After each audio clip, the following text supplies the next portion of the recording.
I stand between you and the bar, I guess. So I'll try and make this both educational and entertaining. I've always discovered that people learn more if they're smiling. So this session is called Good to Great UPN. So first of all, does anybody know what UPN is? Some of you? Universal Process Notation. It's a process mapping standard. I know that sounds awful, but actually it will actually be quite interesting, I think. I've been doing this for about, 30 years. I drew my first process map in 1986 as a consultant for Accenture. We were mapping out an ERP system using AutoCAD, but it was a hierarchical process mapping thing which we went and built. Life has moved on, clearly, in terms of the way people want to document process. People are building flowcharts and other bits and pieces. This is a significant improvement on that, and it's been used by hundreds, no, that's not true, thousands of companies over the last 20 years. But it seems to be a hidden secret still. The good news is people like Salesforce have now made it it's their standard for mapping processes. So if you're there trying to engage business users in why you shouldn't be making some changes or why you should, helping them understand the business process with a way that you can document it in live workshops and really get them engaged, this is an approach that absolutely works. I've done, hundreds if not thousands of workshops with customers on this whole approach, okay? So that's a bit of the backdrop. So, and again, we'll make this as interactive as you want. We can go as long as you want. I'm intending to spend about half an hour or so, but again, if there's more interest, we can keep going longer. I have no shortage of stories to entertain you with, and make sure you understand a bit more detail about this. Again, don't wait for the end for questions. If you've got questions, shout them out, and we'll pick them up as we go along. So what I'm going to do is I'm going to take you through what every single one of those shapes means. No, I'm not. That is a BPMN diagram, Business Process Management Notation. Great technology if you want to go and hit a button and then turn it into code at the end. So it comes out of the BPM world, Business Process Management world. One of our consultants said to me, or one of our customer success managers said, if a picture paints 1,000 words, why do you need 1,000 words to explain it? Which is pretty much that problem. There are 300 different symbol shapes. And we see that a lot. That is a flowchart. That's a genuine photograph I took at a client where they were walking the senior management rank and could you sign this off? Really? And that went all the way around. That was all four walls of a boardroom. I'm not sure if you spotted, and if you were here for the panel session, we don't have a boardroom anymore. We're all virtual. So what's happened is there's a whole bunch of things that are happening to how we now engage our business users to understand what we should be building. That's no better. True? This is all, and I see this kind of stuff all the time, and it's like, we don't really understand what we do. This is what the consultant gave us. We don't understand it. People relate to that? Yeah. So a couple of things have changed, haven't they? Number one is that the business is moving more quickly. Number two is that we're all now remote, so we can't sit everyone in front of this massive room of all these different shapes. And number three is this content ought to be something we could use to actually train our users. So it's all about, first of all, understanding the business. We should be able to reuse that content for user acceptance testing, because we ought to be able to test that the things we built supported the business process, yeah? And then we could use it for training. So I think we've driven a different set of requirements as well, which is why UPN or an approach like UPN works. So what we've now got is we've got a whole bunch of different audiences. It's no longer one audience. This is no longer, I built a process map or a flowchart, I gave it to the developers, we now throw it away. Okay? A process map is not for Christmas, it's forever. That doesn't work, does it? That was a big UK thing about, so I'm off on a tangent here, it was dogs. That's right. A dog isn't just for puppies. A puppy just isn't for Christmas, it's forever, was the big strap line, because people were buying puppies for Christmas and then giving them to dogs' homes. If you have to explain the joke, it doesn't work, does it? But a process map actually has a life well beyond having drawn it. Because the other thing is we never implement Salesforce once. We're constantly re-implementing it. Salesforce, any system, we're constantly re-implementing it. And therefore, we're building on this content. So we shouldn't be starting with, I need to understand how that works. Let's start with yet another process map. We should be building on the ones we've already got. So this is a continuing asset that we continue to build. Yes? Questions so far? Thoughts? Stunned silence? Sounds good. All right, we'll keep going now. So I've talked about the end users. The other thing is the developers need to look at these process maps, because if we send them a user story that says, as a salesperson, I want to raise an opportunity so that I can close more deals, there's not very much there. But if that user story has linked to it some process maps, it's got linked to it some documentation, some wireframes and all those other things, immediately they've got some context. If only to go, I don't understand what you mean and I don't want to build it yet. So again, our development teams need to look at this stuff because it gives them the context. Senior management need it for a very different reason.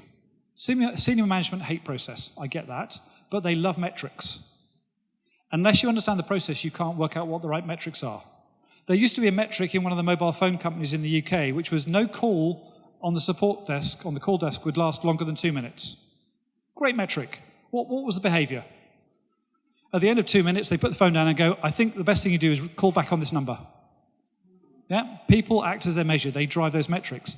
What you need to do is start thinking about the correct metrics based on the process you want to achieve. The other one is this idea of called leading versus lagging metrics. New concept? Lagging metrics are things like how many people turned up to Disney World yesterday.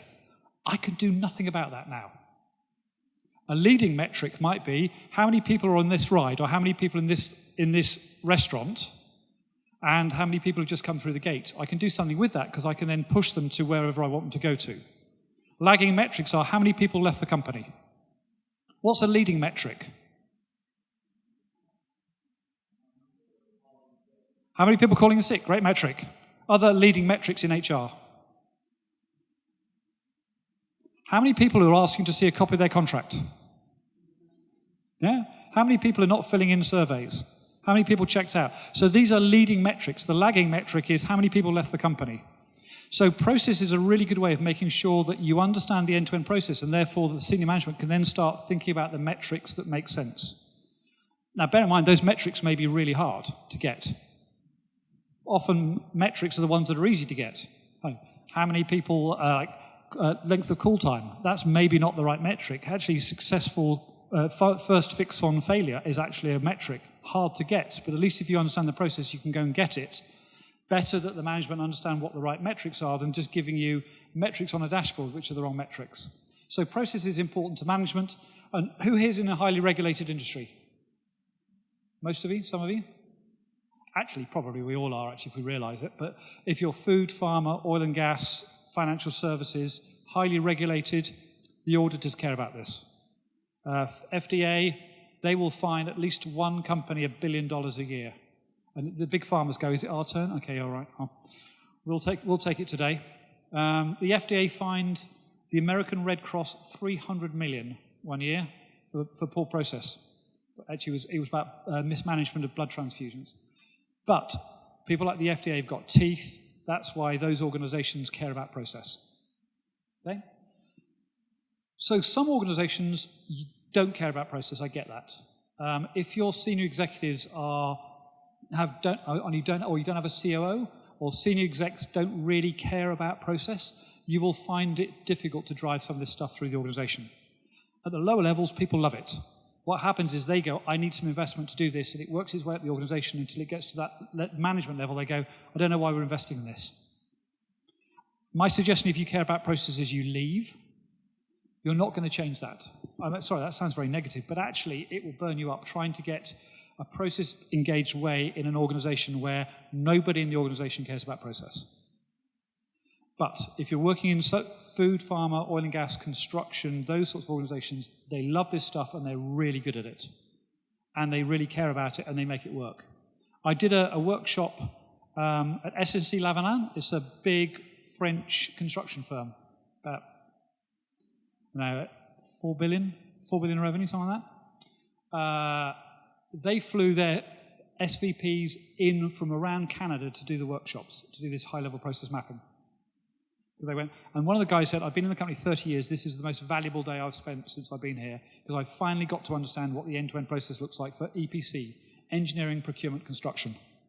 And it was quite interesting in that workshop. We were mapping it all out, and how you, engineering, procurement, construction. So how you build a port, build the railway line, build a mine.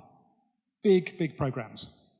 And we got to one bit which is about how you go on site, how the construction bit starts. And there was a big checkpoint there. And they said, we need an evacuation plan, we need a test plan. So there are lots of things you have to do to get from that phase. One of them being an evacuation plan, because if you're building a railway line in the Amazon, having an evacuation plan is quite important. And there are some other things that go with that. And we had the SVP of compliance in the room, and the engineering guys go, well, we don't really worry about that. And the compliance guy went, oh, yeah, I think we do. I went, no, not really. And the head of compliance said, if anybody says that again, I've got to report us, and people will go to prison. This is so important. And everyone went, oh, I didn't realize. It's that kind of stuff that comes out when you're doing this at a senior level. Okay? Last thing, we drove out the business benefits from mapping EPC, and we drove out the benefits. It was $187,000 of savings. Which I thought was pretty good. A day. And they were like, wow. Big programs, lots of inertia in it, and that was the sort of benefits that came out of it. So let me show you what this is all about. Oh no, one last thing. Where I talked about end users, if you could even see that because of the sunshine, there is a process diagram embedded inside Salesforce. You should be embedding this content inside your application. So people, this is point of need training. If you've spent all the effort working out the best way of doing it and linking these, say, statements of work or work instructions to this content, why hide it away on a hard disk? Why not expose it to our end users and go, this is how you should be doing this, and then give them a button that says, if it's not working, tell us so we can change it. Back to this morning's presentation. So that is not a process. The top one is not a process, the bottom one is not a process. The top one's not a process because it's got, well, first of all, processes start with a verb. They don't start, there's a word called exec workshops, R&D prototypes, okay? If you've got processes like that, you might as well throw them away. They're actually pointless. That's the first thing. They're not activities. Get buy-ins, an activity starts with a verb. The next thing is there are no lines. So when does buy-in finish? We need to be explicit, sorry. Yeah, exactly. But that box one, when does box one finish? I don't know. What's the output of that? When does exec workshop start? Senior guy at Toyota we used to work with said, the boxes don't matter, it's the handoffs. I know what I do, but I don't know how I hand it off to the next person if we're not explicit. So let's think about sales. What is the difference between sales and marketing? What's the handoff? It's a lead, isn't it? What's the definition of a lead for marketing? I managed to scan you as you walk past my stand. Okay? What's the definition of a lead for sales? They're just about to purchase. Okay? Unless we get clarity on what those handoffs are, none of this works. So that's why that top one doesn't really work. The bottom one is just marketing. I've no idea what that is. That's some schematic about kind of stuff we might think about doing. That's a process. And what I want to do is I want to spend a bit of time digging into the principles of UPN based on that. So the first principle is activities start with a verb. Engage, update, validate, review. Manage doesn't count. Manage is like the word. Okay, manage lead, what's that? I'm going to validate a lead. I'm going to qualify a lead. I'm going to progress a lead. I've got to do something with it. Okay, so that's the first thing, a verb. The second thing is that we have lines between boxes, and those lines between boxes have to have words on them. And we spend more time, I think, in live workshops arguing about the words on the lines than we do the boxes. Okay? So when you're actually trying to facilitate a workshop, first thing I do is you need to find out what the input and the output is. So when do we finish, and when do we start? We start with a new lead. What's the definition of new lead? And we finish with a closed opportunity and product. What's a closed opportunity? Sorry, there is no standard answer because every single one of you in your company has got a different definition of a closed opportunity. Is it contract signed? Is it purchase order received? Is it product delivered? Is it sales guy thought he could close it? Yeah? So again, getting some definition on what these things are and getting some agreement on them, because then that will then feed back into one of your 400 pick list values for stage. Okay? So that starts to drive that out. That's the second thing is boxes must have lines between them and the lines must have text. The next thing is, who here's done flowcharts with swim lanes? Pretty much all of you, okay? You can't see any swim lanes on there, but you can. So instead of a swim lane, there's this concept of a resource. So underneath the box is a resource. Who does it? What system? What person? What facility? The reason they put the resource underneath the box rather than as a swim lane is it means the diagrams can then flow nicely right to left, rather than you positioning the boxes in some weird places so they fit on swim lanes. Bear in mind, this is going to get delivered to someone's screen, so I can't end up with 52 boxes on a screen and all these funny trying to fit things onto swim lanes. So the idea of a resource sitting on the bottom of that box means that we can now we can make the diagrams make more sense to end users. Because the confused mind says no. The confused mind says no. I look at this and go, I don't understand it. I'll tell you what, I'll phone Pete because he remembers. Okay? So there's all of this, like back to customer and practice. So that's the next thing.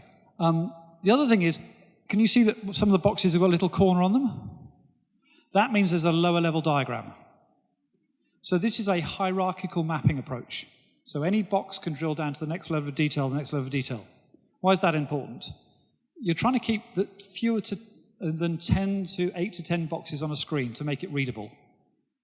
But if I want to know how I engage a contact, I can now drill down and go to the next level of detail. So I get the concept of what we're doing here, lead to qualified opportunity. Okay, how do I do that? I can drill down to the next level of detail, or there's a paperclip. And if I click on the paperclip, it might be attached to a work instruction, or a web page, or a video, or a something. So suddenly I'm getting some supporting content. Now, when you're building these in live workshops, that paperclip may be the notes from the meeting. You just don't expose them to end users. So at least when you go back to it, you go, why are we doing this thing? So it's a very simple concept, but actually what behind it is we're starting to build really easily understood and read diagrams. So you can do this in live workshops with senior people. This is not going around and interviewing everybody, coming back and then drawing it and going, ta-da, is this what you thought? You actually want their fingerprints on it in the meeting, whether it's live or in person, mapping this out and working with them, and they go, yeah, that's exactly what we did, and this is what the diagram we showed was the one that you saw in the meeting, and it's the one we're all agreed on. Still making sense? This stuff's really achievable. At times takes a little bit of practice, and I'll talk about how to get some practice in this in a moment. What else is on there? So, activities start with verbs, lines between boxes with text, resources, drill downs, and paper clips. That's pretty much it. When people go, oh, where are the diamonds? I want diamonds. Oh, I can see some on there. Can you not see the diamonds? They're just squares the other angle. I think I'm joking. That one there, box number 2, has a decision in it, doesn't it? Because it goes not closed versus closed. The decision's there. The decision is the next level down. If I start putting diamonds in, I'm starting to add more shapes to say, is it a closed opportunity? No. And there's suddenly we've got almost twice as many boxes on the screen, which makes it less readable. So you may have the decision about why you go closed or not closed. It's just a note on the paperclip. It doesn't have to be a whole diagram. So this is all about making it easily readable, and everybody from the most senior to the most junior, for every discipline in the organization, go, I get this. So this is not Salesforce specific. This could be covering all of your systems, from everything from getting a lead all the way through to delivery, which may span 5, 10, 15 systems. So don't think of this as a Salesforce-y thing. Think of this as a how to drive business improvements.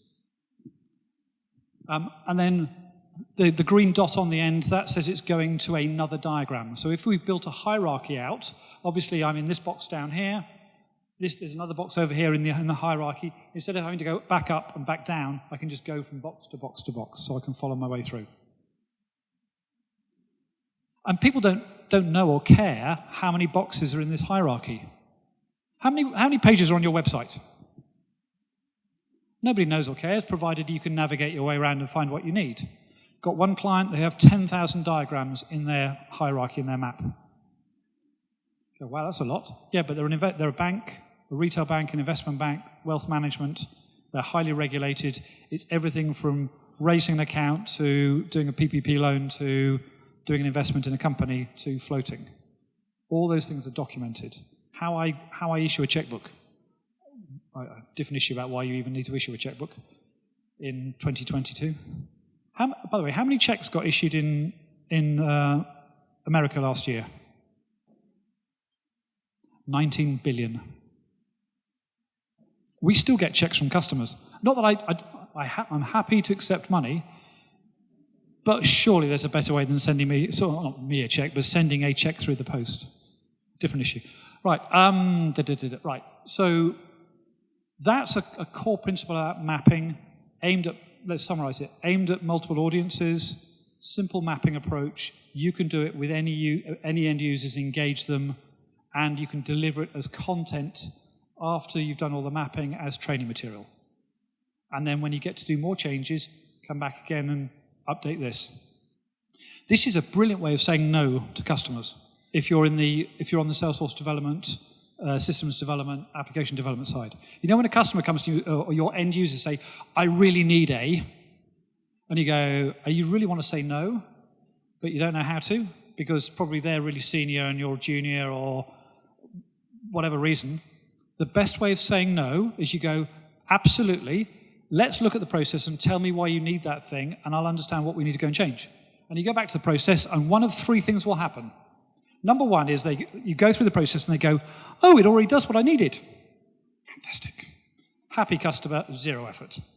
Situation number two is they look at it and go, do you know what? You wanted a pick list value, but really what we need is a new record type and a report.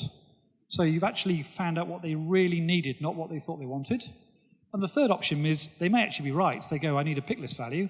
And then you discover there are other things that they need to go with it. You don't just need a pick list value, you need a report. You need something. You're not just going to put the data in, you've got to do something with it. So this is a great way of taking the customer, your end user, the customer back to, so what does it we really want to do and how do you want to change? Back to my conversation this morning about innovation. This is how to actually get innovation to stick.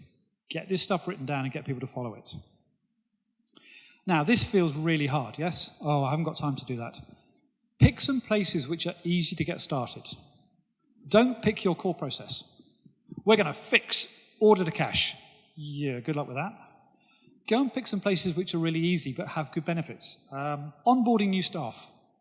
Okay? Every person has to go through it. It's easy. There isn't very many politics associated with it.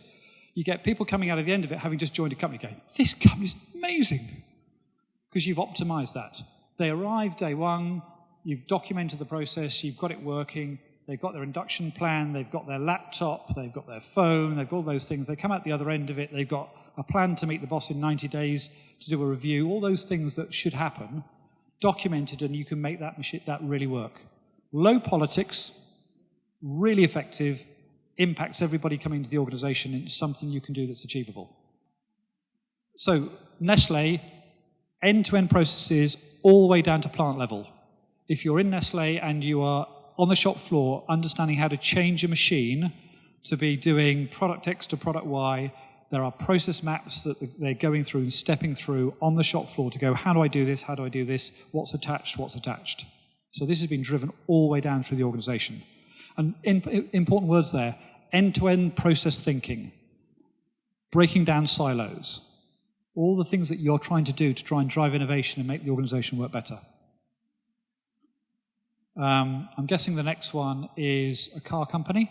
So speed to access of processes was increased by 34 times. They measured it. They actually looked at how easy and difficult it was to get to training materials so they could do their job, because they could follow the process and find the attachments 34 times faster. That's Chevron Oil and Gas, Jim Boots. This is all about visibility. Pinpoint shortcomings that were not possible relying on language. Back to the picture paints 1,000 words. You'll be staggered what comes out when you start drawing diagrams. I facilitated a workshop at a board level, and it was really clear by lunchtime, so it was an all-day workshop, it was really clear by lunchtime there were two senior people in the organization who had exactly the same job with teams with different job titles. So I went to the CEO at lunchtime and said, how do you want to handle this? And he went, you're handling this. It's like, okay. So we just kept on going, played it out. 2 weeks later, the guy and the whole team was made redundant. Huge saving there. But how soul-destroying is to know that you're doing the same thing as somebody else. They left happily. But again, those sorts of things, over time, these things just build up and you really don't understand how much duplication and waste has been built into the system. And I think particularly now when we're worried about job losses or people worried about doing more with less, this is a great time to start thinking about, okay, let's pick an area and really understand how we can optimize it, how we can take the waste out. Back to this morning with don't improve something which is broken. Let's get rid of stuff that we don't need, and then improve the stuff that makes a difference. This will take a little bit of time to actually get people engaged in it as well. The people who hate it are salespeople, because they go, "I'm not a process. This is art." No, it kind of isn't. There are bits of what you do maybe art, but most of what we want you to do around telling us what you do is a process, and if we can make that easier for you, fantastic. If we can simplify the systems you use based on what we know you now need, great, let's get rid of those 700 fields you never use. I had one customer with 460 fields on an opportunity. And you know how you fill out an opportunity? You fill nothing out and you hit save, and then you go, which ones are red? Right, what's the minimum I have to do to fill that out? Right, which validation rules did I get wrong? Right, and we're done. Okay? You're all smiling, Got one customer, 256 record types on the opportunity. 130 picklist fields, some of which had hundreds of picklist values. So for those of you in Salesforce know that you have to map every picklist value to a record type. There were 5 million mappings. There's an opportunity there probably for cleanup. In fact, they were trying to do an org merge, and they went, we want to merge that org with that one. We went, that one's Dilbert, that's War and Peace. I think there's a cleanup exercise required first, because there's no point banging these things together. But again, that's the catalyst for, let's do a bit of business process re-engineering, understand how we're going to change it. And this won't take long. It'll take 6 of you, an afternoon, and you'll be staggered by the benefits that come out of it. Just doing that live process mapping. You really will be surprised. We'll pick a couple more. Cost per transaction from €16 down to 3, and exceeded our target for, and that was JP Morgan. No, ING Bank in Holland. Who's that? Oh, Carphone Warehouse. So they're equivalent of Best Buy in Europe. And that was, primary success was mass adoption. They rolled out a set of processes to every single store, and I can't remember what the metric was now. It was a staggering metric about how much more effective they were in terms of closing deals, just because the salespeople had a consistent process for working through how to get someone onto a new plan. Yeah? Again, it's back to junior people standing on the shoulders of senior people's expertise. We've got one or two more. JP Morgan. If we'd had our processes up to date when we started the restructure, we could have executed it in half the time. And we're hearing that again and again and again. So these are the sorts of stories that you need to take back to your management when you go, I really need to do this, because these are the sorts of benefits we can get. Trust us. Don't make me build more stuff. Please give me the time to actually do some proper business analysis to understand what we should be building. Then we can build it properly. And there will be quite a lot of pushback going, just build it. The answer is, that word just is the worst word in the world. Just add it. No, I'm not going to do that unless I've really understood. So I'll tell you one story from our own implementation. We did a bunch of business analysis using the processes for one area of the business that the sales team wanted. They got to the end of it and they went, based on what we've now understood, based on understanding the complication of the org we're pulling out of, that's going to take about 4 to 6 weeks worth of work. Do you want us to do that? And the sales team went, no, there are better things you could spend your time on. So we did all that upfront analysis and didn't actually do the build, which is a result. You go, well, you wasted all that time on the analysis. No, we didn't. We got all the benefit of not spending time building it and then nobody using it. So there's quite a lot of power in terms of what we're doing here tied to the other things you do around the org, understanding what metadata is, understanding what the user stories are. But business processes is a critical part of that. That's New Balance. Dramatic improvements in terms of processing time and reduction of outstanding debt. So again, lots of examples here. They're all on video. There's also, as I said, this deck's available. Happy to talk to anybody about some of the benefits you get out of it. The next slide, I think, has got some resources on there. Oh, no, sorry. I'm English. We couldn't finish without tea, could we? This is Twinings. And I think it's actually, I put it in last because I think it's quite nice. It's a way of creating a step change in our ways of working as we look for new and innovative ways of staying ahead. So I think it finishes the conference day one off quite nicely with this idea of innovation, which is innovation actually is about driving better operations, which is about driving better process. So 3 resources there. Obviously, Elements is a process mapping solution. There's a playground you can use for free. You can use for process mapping. There's an academy that we've with a ton of content, which is all about how to do process mapping. But if you don't believe us, you can believe Salesforce, because there's a UPN training course around how you do business analysis. Spoiler alert, they asked me to write it. But again, it's a lot of the principles here have been based on, I know, UPN started in 2004, so it's been around a while. It's proven it works in organization after organization. If you're still using flowcharts, even if you just applied some of the principles of UPN to your flowcharts, you'll find a massive benefit. If you start moving to this whole idea of a hierarchy and simplified boxes, I think you'll find way better engagement with end users, better engagement with developers. You've actually got a way of having a conversation with senior management. And suddenly you can start getting ahead of changes rather than actually being on the back foot.